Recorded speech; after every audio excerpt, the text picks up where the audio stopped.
Okay, thank you. Now let's back to our second half reading. Actually, it's lesson second half reading, and now we're going to read the same and the L.33 come to that story about Nanda. As I say, it's a very famous story, but I guess it's good, and at least in this opportunity to read that, you could say the first hand. So you maybe more like a first hand source. Okay. The Sakya lady to me, and does she want to read it?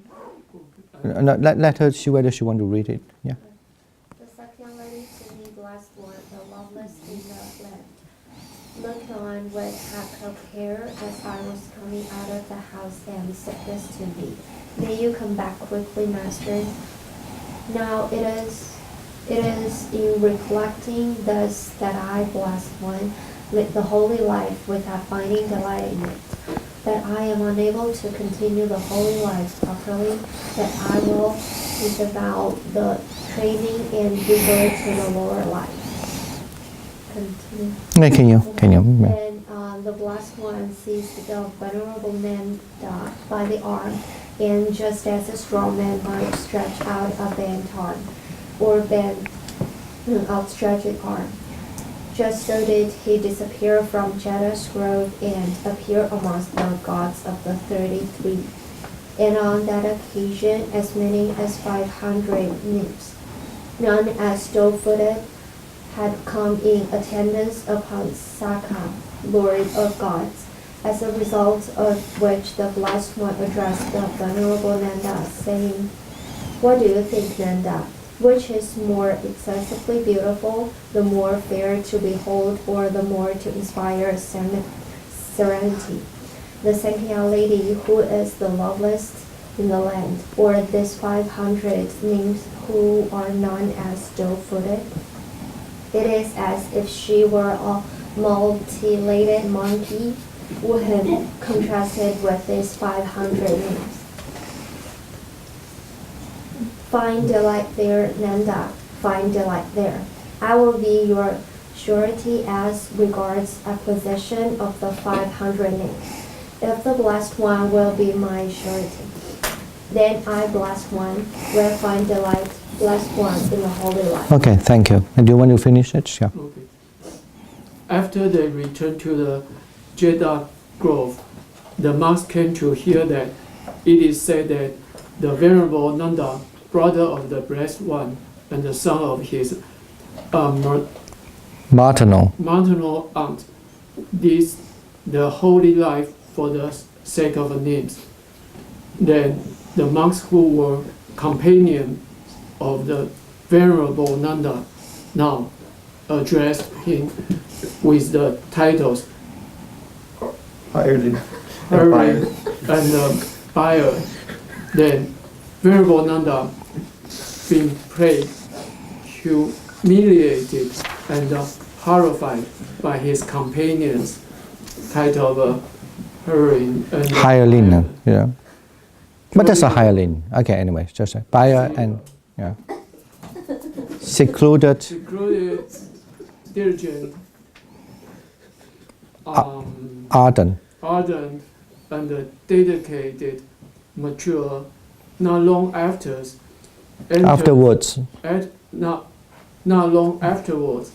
entered upon them, abided in their unsurpassed combination of the holy life, for the sake of which young men rightly go forth from home into homelessness. And the venerable Nanda became one of the arahants. Okay, right.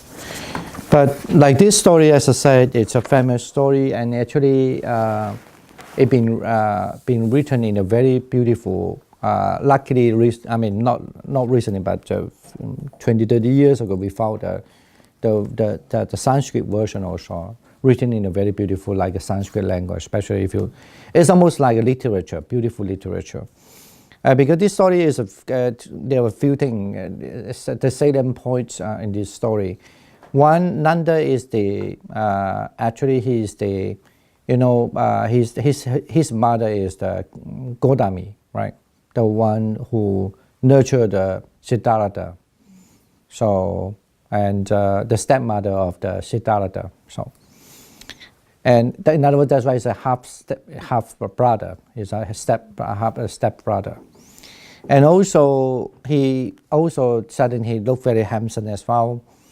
And then and he was according to the later Sutta or later kind of story said, then the Buddha realized that it's a time for him to be renounced. So he just gave him the bowl, right? The alms bowl. So the Nanda have no way to refuse, because such a kind of honored person just give an alms bowl. Traditionally, he just follow him with the alms bowl. And when he went to the forest and he was kind of been ordained as a monk. When he left, actually, his girlfriend, I think it's not a wife, was worried about that already. That's why the famous story that, and a lot of picture in Buddhism also depict that kind of beautiful pictures. A beautiful woman look out from the window, say, don't forget me, we're waiting for you, like that, in old days, 2,000 years ago, you don't have this kind of story. This is kind of like depicting the love story. There's that can definitely relate to the human nature and human, basically. So, and this is one part. The second part is, of course, that because he was all the time thinking about his girlfriend, so he cannot content himself to practice. So, and it said the Buddha knew that.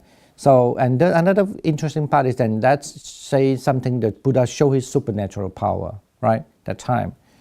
So, and then holding his hand just within one stretch of the arms length, that kind of, the very short time, then he actually been in the Dhammadipa, 33 Dhammadipa, what do you call it? 33 heavens, right, translate. Well, usually got 33 because it separates the 33 parts of the places. So, in the heavens. So, and then, there was born there, then he saw the beautiful nymphs, or you could say the deities, the beautiful deities there, the servants. And he was like, wow, such a beautiful.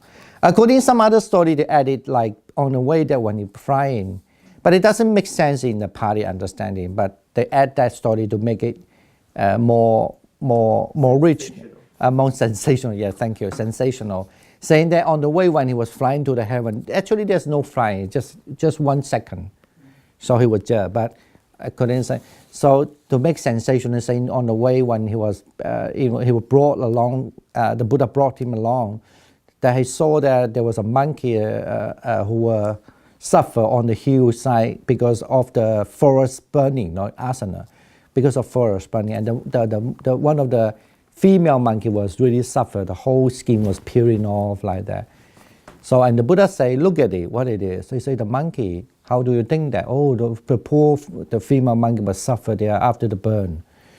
Anyway, that's why here, I think that's add up story. But according to originals, just say when he went over there, he saw the beautiful, these kind of deities, and he was asked, how do you think? He say, oh, now I'm thinking that my wife, my girlfriend just like that, just like the monkey. Mutilated compared to that. Here they say mutilated. Anyway, there's a little kind of different version on that, but basically mean that really ugly like that. So and then he came back. Then the Buddha say, I can assure you, if you practice well, you can have that. So that's why he was practiced very delicately. But then later he changed the idea because of the companion saying that he is the hireling and buyer, so and he feel ashamed of that later on. He realized everybody didn't have that kind of motivation, but he alone had a different motivation. So like this. But actually, this is a funny thing. I remember even one time in the Joining Monastery also, there was a time someone claimed that he saw the heavenly beautiful woman. And then that was suddenly stir up the whole curiosity of the male session. Usually I heard this because they report to me, but I just thought it was just, somehow the people heard about it. They all are so curious. Tell me how beautiful, how they look like.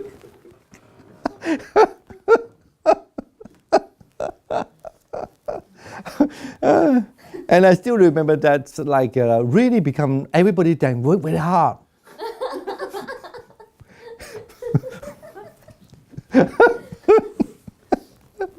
Oh, but the women's section didn't know this thing happened, but the only The male section. the male section.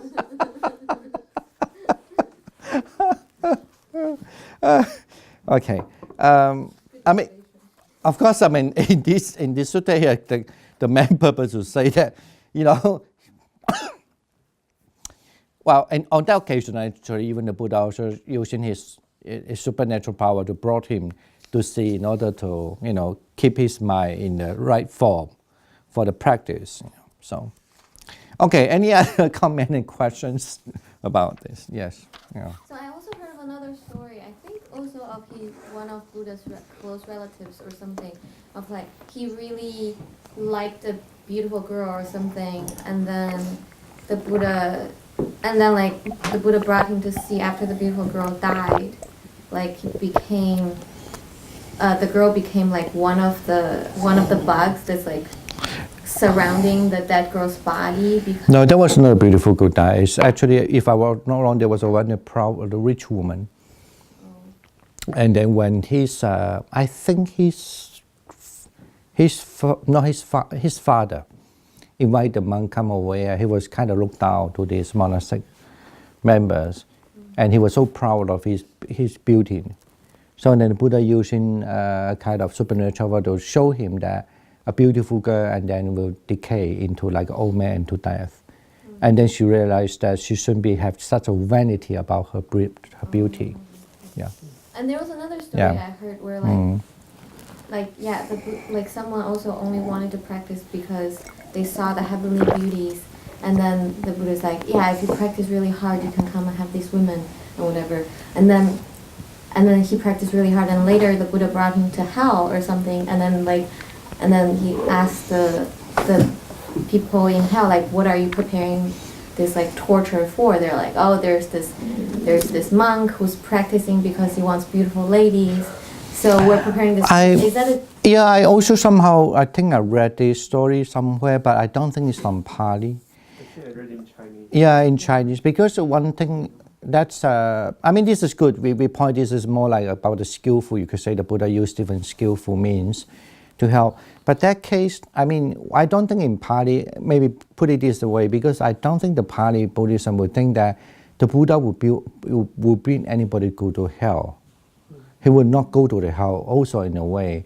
He could see the hell, but he's not himself physically would appear in the hell. It doesn't make sense to the Pali understanding of the Buddha also. I just want to put that out. Like, even in Chinese, maybe saying that kind of story. I don't know whether that story even recorded in the sutta. As far as I know, I never see any sutta in Chinese saying that way. Maybe somehow it become part of like just what they call that, the preaching or preaching story. That certainly carry a certain unnecessary meaning. Even the same thing like the famous the Chinese sutta, the sutta called Yilan Penjin, Ulanbana, Yilan Penjin. So it said that when the Moggallana, he was thinking, after he became Arahant, he was thinking where his mom is about. And he saw his mom actually was born in a ghost, in hell, as a ghost, in the hell actually, but as a ghost, that couldn't eat anything, that he cried like that. It's a little bit, I mean, like for someone like that, in Pali, definitely would not say, that one thing about that, we don't have this, that Pali doesn't have this story about Moggallana seeing the mother in the hell. But definitely know that according to Pali, I don't know, maybe in commentaries did say that Moggallana mom, because she was blaming the monk, mostly the Buddha. So she was born in a bad place. But there's no such a story to say that Moggallana wanted to help her mom, and that's fine. That story sounds also fine, because definitely as a son, he would try all the way to help the mom. But the thing is that he cried. The Arahant don't cry for that, because understand the karma. Even he himself know that he will be beaten to death. He didn't even really cry and so forth. He understand the karma, the part. So the crying part is a little sound. It's not very Buddhist way as an arahant, you know. Yeah, so like that. So okay. Okay, I mean it's good that when you learn this, you at least just. I mean, I'm not here to say which is, you know, when you learn Buddhism, it's very rich in sources and very rich in literature. Some of the literature might be not necessarily always go with the Buddhist teaching correctly, you know, in some other minor detail, you know. Like going to hell is so strange to the Buddha. Certainly you could say the Buddha could see the hell fine. He would not bring anybody who would go to travel to the hell. No, it doesn't make sense because it's like the place, like that place is only doomed for people who have those karma, you know. But the Buddha can have the good karma in the heavenly anywhere, but it's not on going to that. Actually, that was one yeah. of my questions because I Yeah. heard of that story before. And I was like, okay, if you can go to heaven, right? According to Abhidhamma's understanding, the worst case you can become is to drop maybe 1 or 2 levels down, maybe down to earth. But there is no way for you to drop directly from heaven to hell. Yeah. But this idea is so widespread, especially in the Chinese Buddhist world. So they say, oh, you should not go to heaven because even if you go to heaven, you can go down to hell. So actually, I was having issue with that one. But Okay, it's like an addition to. Yeah, that's another thing. It's usually say that if you have a jhana, if you go to the heaven jhana, you don't commit the sin, in a way, the bad thing so hugely. So you would just drop down. You don't like completely drop like that. Unless there's a certain case, unless that person is having done a bad deed already. Just in the last minute, he using his jhana power and he was born there. With that jhana power, he was born there.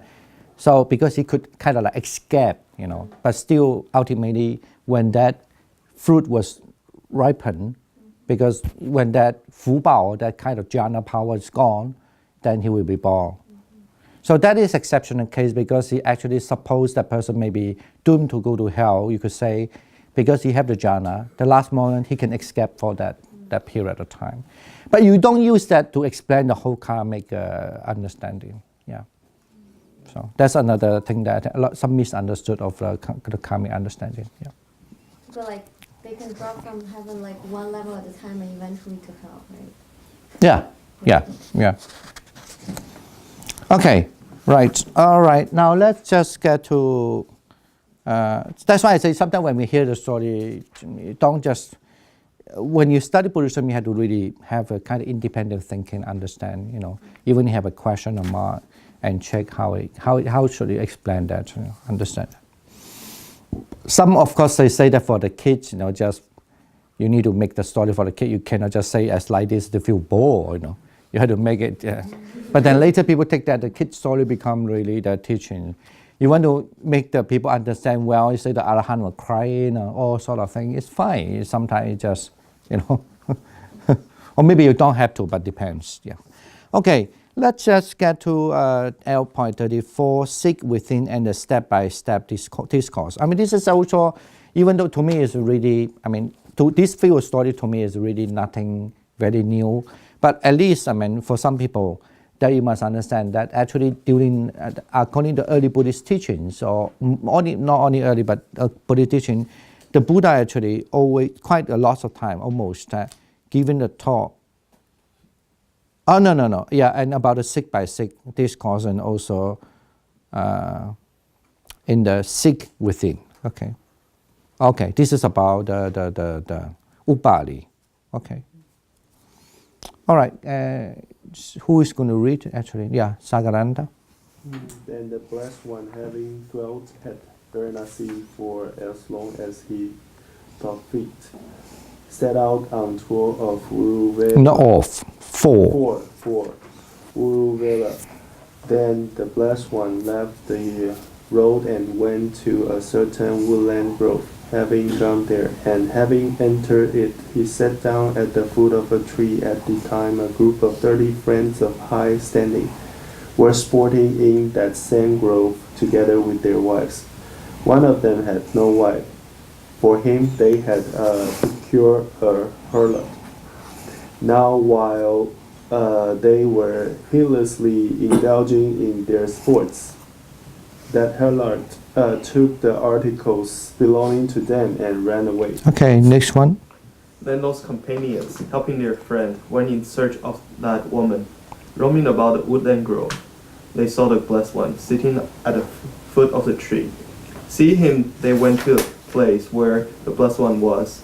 Having approached him, they spoke to the Blessed One. Venerable Sir, has the Blessed One seen a woman passing by? Young man, what have you to do with the woman? Venerable Sir, we, the 30 friends of high standing, together with our wives, were sporting in the woodland grove. One of us had no wife. For him we had procured a harlot. Now, Venerable Sir, while we were heedlessly indulging in our sports, that harlot has taken the articles belonging to us and has run away. Venerable Sir, helping our friend, we companions go in search of that woman and roam about this woodland grove. Okay. Young man, now what do you think? Which is better for you?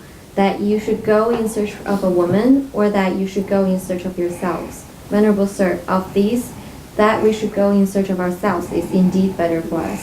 Young man, if so, sit down. I will teach you Dharma. The rich young companions replied, Yes, Venerable Sir. They respectfully greeted the Blessed One and sat down at a respectful distance. Okay, next. Then the Blessed One delivered a step-by-step discourse, that is, talk on giving, talk on ethical discipline, talk on the heaven words. He made known the danger, the inferior nature and tendency to defilement of sensual pleasures, and the advantages of renouncing them. Thus they obtained, while sitting there, the pure and spotless eye of the Dharma. Whatsoever is subject to origination is also subject to cessation. Okay, the next. And having seen Dharma, attained Dharma, known Dharma, plunged into Dharma, overcome uncertainty, dispelled all doubts, gained full insight, and having had full confidence in the Dharma of the teacher, independent of anyone else, they said to the Blessed One, Venerable Sir, may we receive the admission into the monastic order and the full admission in the presence of the Blessed One. Come, monks, said the Blessed One. Well taught is the Dharma, lead a holy life for the sake of complete extinction of the painful, that it was the Venerable One's receiving of the full admission. Okay. Comment? Why is so funny? They really enjoy suffering. We're like, what? Sports? They're so into their sports. We're like, oh. I was like, now those are a lot of good description for that event, I see. So subtle. 60 people So- together. Yeah. I was like, wow. I want to be invited in actually. Football only takes one. Yeah. 13 Yeah, people on what each kind of side. sports could it be? And you always need a female companion. I never thought about that. I never thought about it. Why did the sport become so... Yeah. Okay. Yeah, very good sportsmanship.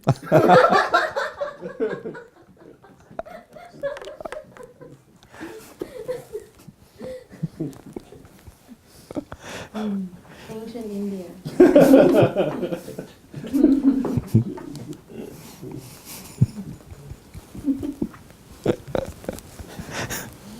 Okay, no any comment. But the only comment is about what kind of sport they were doing. And there's no playoff. After this, all our has no playoff. Well, I mean, I want to mention that the Blessed One delivered a step-by-step discourse. I mean, this is you always find in the Agama or in the Nikaya. That is the talk of giving, and then the first is about the talk of giving, the generosity, and talk of ethical discipline. I mean, the sila, and then the talk on the heaven's word. I mean, that mean the having the I mean, they are kind of sublime beings, and so you need to act, accordingly, like the sublime beings. And then to talk about you could more like about the ethical or mental aspect. So the danger, the inferior nature of tendency to defilements and essential pleasure, and the renouncing of them, like that. So those are the step of talking, the step of, even it's believed that even become the step of practice as well. So person has to learn how to be generous in a way, and then start to understand the importance of the virtue. So, and then in believing that there are everyone can actually become a divine being by doing better, than just simply a virtue, but even better, more how to say, more demanding of the virtue, just like the divine beings. Okay. Yes. I think it's really interesting that, like, in the first when the Buddha was instructing to the 5 people, like the first discourse. Yeah. I don't think he mentioned, at least in the text, it didn't really mention the inferior nature and tendency to defilements of sensual pleasure. No, the first sermon is different. The first sermon, actually, he knew that these monks, they actually are really for the higher understanding already. Yeah. I just thought it's like more to the truth of his skillful means as a teacher here. Like he started on like giving and ethical disciplines, and then like the inferior nature of sensual pleasures, especially given what these people were doing earlier, and then like that actually like led them to like seeing the defilements of that. You have to say that you must understand something is about even the condition is different. When the Buddha lived with them, I mean before the Buddha enlightenment, they lived with them for almost 6 years, right?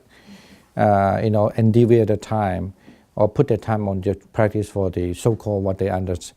At that time, maybe they understand what the Nibbana is about, right? And in this case, it's about, well, maybe put it this way, even if there are lots of Buddhist stories saying that a monk, when they practice, they even cannot break through. They have to go to the generosity. Because they start to realize actually they still, why they cannot become a Sotapanna or Sakadagami and so forth, because even though for some reason their minds still are not very generous. Yeah. So there are many times, especially in commentary, a lot of story that actually the monk, when they realize that they for some reason they do the generosity because they knew the opposite side was anger. In order out of the compassion also, he would just do generosity to subside the anger. Like that, he knew the monk was jealous about him. And he knew in order to make that his elderly monk, even older than him, elder in terms of become a monkhood. But he knew that he was jealous about that for some reason. So he would just say, I give you this, the thing I have, the bowl, so please take that, and so forth. So the monk was delighted because showing the generosity also. And that is sometimes the generosity been understood even among the monkhood. I'm not saying just a layperson. Even among the monkhood, sometimes it's helped to eradicate the anger and resentment also. Someday you have a resentment towards somebody, then the Buddhist text say that, so when you have resentment towards other monks, so you could just do a generosity. So that's true.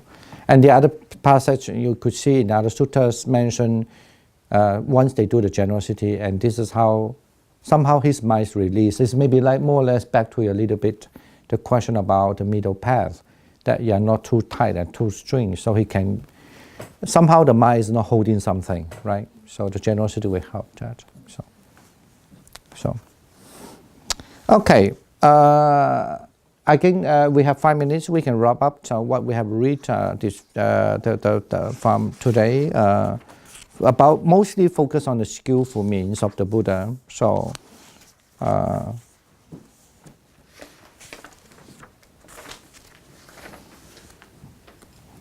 skillful teacher, and then the Buddha's skillful means. Okay. Even though we read a little bit about a poor guy, or maybe a monk called Sunita. So, but he even could attend arahantship. In a low caste people, even if they follow, they could even achieve what they want. Well, this kind of message sometimes is very important, as I say. Buddhism is interesting. Is unlike if you really learn religion, the text, you find the Buddha is never only condemn the rich people or the poor people, never. So it's all about how your mind actually, what's your attitude. That's the matter the most. It's not because you were born as a poor, born as a rich. Some religion, even though they maybe change the version, but it's very clear they condemn the rich people always. Yes. I'm just curious, maybe the Buddha, he was so lucky meeting all the good students, because everybody would like to sit down, listen to him. What if he met some not so good, some students are not so good, then maybe start arguing, fighting against him? No, he met people who disagree with him. But there's a white Dao, but I'm talking about students. No, there are student holds. Remember last time, maybe you were not here. We mentioned about even his assistant. The first assistant, second assistant left. Oh. Yeah, but don't say even the student. That's assistant. His assistant, the first assistant left because of the Buddha said we should go this road. That left side, he said he want to go right side. And he was nowhere. And then the Buddha insists, no, we should go left side. And he was angry. And he left the bowl and he left. He just walked away. I mean, of course, this kind of story usually people preach. They don't like to talk about it. But it's in the Buddhist Sutta. And, you don't want to talk to the old people about this. They think, oh, then the Buddha have no power like that. That's right. First So, no. Majjhima Nikaya, all the bhikkhus were angry at the end. Not angry, actually. They were not They're satisfied. not happy. Yeah, because why they were not satisfied? They always say, oh, the Buddha always say the same teachings. So they were so tired of it. And the Buddha knew that they were kind of like saying that. Then that's why the Buddha was deliberately say something more confusing. So that's why you have this in the Majjhima Nikaya, the first sutta. Yes. I mean, I know this is a complicated subject, but I just want to say my understanding generally is that the key point of practice is very similar, but you can make the practice become very complicated and can make it more simple as well. But some people really love the complicated. It makes them work better. Some people, and in the principle actually, whether complicated or the easy, but the same principle should be there, Right, everything is like that, I guess. But some people, because they have a very complicated training in the past, so definitely that will work well for them because they, some they don't. You can force either the way, I think. Yeah. When you look at the Buddha teachings, you find in the sutta sometimes the Buddha give a very complicated teachings. Sometimes it's not necessarily has to be such a way, but you could argue because they have the background already. But I don't think that was the thing. It's my understanding is, as I say, some people are very easy to adapt the complicated teaching to their practice. Some they don't. Think about these people who are, but you can argue. Or one other thing is also still believe that because they were born during the Buddha's time, so they are lucky enough to be there. But then there's still person. You might have a good karma to be born that time. Still, if your mind is not very sincere and respectful, then there are many sutta about that. There are some sutta you will mention, especially in the Vinaya. If you read the Vinaya, because usually lay people don't read Vinaya. I mean the monk monastical. There are a lot of stories. Mostly the story are not a happy story. This monk doing this, that monk doing that, that monk will not listen that monk even sometimes, Buddha, you stay, but I still want to do my job. In other words, if they don't like the other, they want the other people out. But they ask the Buddha, I like you, you just stay, but I want to do that. They don't listen to the Buddha too. Yeah, it's in Vinaya, if you read Vinaya a lot. So otherwise we don't have Vinaya. The Vinaya all are because they don't listen to the Buddha. So I noticed this one, L.34 is from Vinaya. 34, yeah. 34, this one. Yeah, the story, the sick within that step, yeah. Should should I pronounce as a Vinaya or Vinaya? No, Vinaya. We. It's okay. You just Because Pali, we pronounce as W. We. actually, it's fine. But since there's no such a two word V and W, you can as V sound or W sound is fine. But according to my understanding, actually, in Indian language, they don't have the V sound. They have only W sound. So you pronounce W sound is more appropriate. No, you cannot. But as I say, pronunciation, there's no such a thing called 100% authentic. But I just say that because in Indian they don't have a V sound, right? So they have only W sound, but they could pronounce more like a V.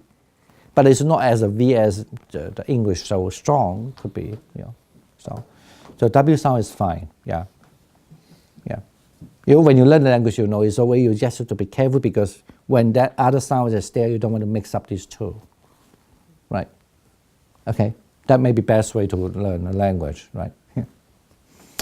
Okay. Thanks for coming, and then so we at least we finished about the skillful means. A few things. I guess we wrap it up like that. You could see that sometimes the Buddha actually directed even the teaching method could be different, and some due to certain circumstances. In order he wanted the person to be better, he could use. Even you could argue that he used a supernatural power to show something. This is another text. We'll read about the supernatural power thing later. And then the other part is also, and then when the people consulted the Buddha, it's not, he also would use his skillful means, to ask what is more important than your life. Looking for something missing, the woman who stole the thing, or, what is, you yourself is more important. Nowadays actually, if you remember this story, I guess it's still very helpful for ourselves. Sometimes we got a lot of worry or some other thing, right? And the end, if you think that what is more important, and then that really can settle down our mind really hugely, right? Okay, now we should do the transfer marriage, and thank you for the friend online and all the suggestions. As I said, it's always welcome to suggest if you can write to us or any suggestion or even any comment. Okay, thank you. Yeah, is it our Maha Apiku or Maha Thera to do the Anumodana transfer marriage? Yeah.